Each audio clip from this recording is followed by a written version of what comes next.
ายุหมังเห็บตกอยู่เมืองล่องซานแขวงเซสมบูรณ์เสียหาย225หลังคาเรือน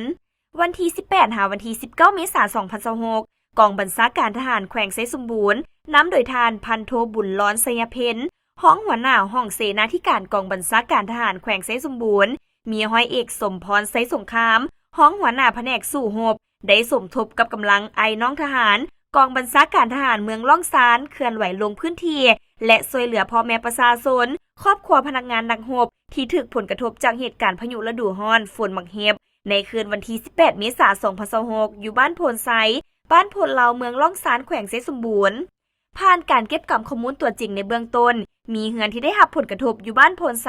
138ครอบครัวบ้านโพนเลา87ครอบครัว